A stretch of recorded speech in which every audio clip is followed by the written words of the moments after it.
Hi, and welcome to Mechscale Devblog number 2. I've added a bunch of stuff since last time, so I'm going to go over that pretty quickly.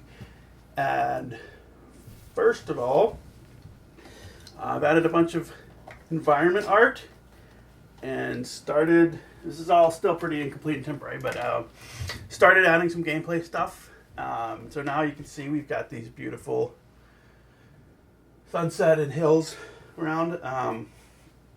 The biggest change, however, this week is that I was talking to a friend of mine who works at Google on Tilt Brush, and specifically who worked on the scaling of the world so you can zoom and shrink yourself.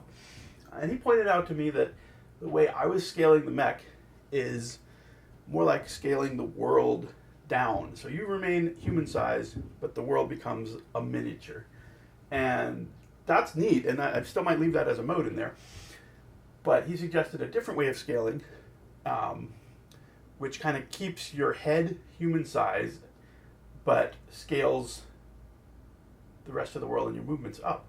And so I did that, and you're not going to be able to see any difference in the video because it's just recording the center camera. But take my word for it, you feel a lot bigger. This feels huge, and you feel like you're way up in the air.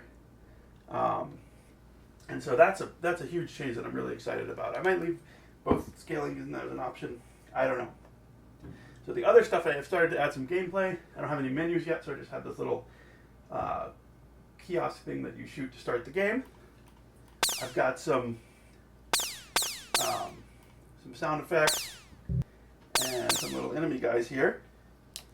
And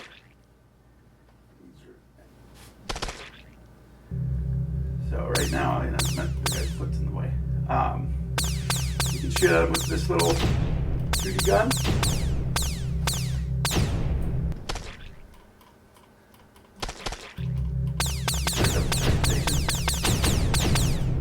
Should be able to. Maybe that one's broken. And you can get into the mech. See if I can squish one. Squish them with your footsteps. Sometimes. I don't know. It's kind of hard to see when it happens because the mech's in the way. I'm going to work on that. And you've got your mech gun, which is pretty cool. Right now, level stuff. The gameplay stuff has just started. The environment stuff is better, but it's still got a ways to go. Of course, on a temporary level. So that's where it's at right now. And also I've been playing Serious Sam, and the bar for these kind of wave shooters is pretty high. So hopefully I can make something that's at least sort of fun like that. All right. Thanks for watching.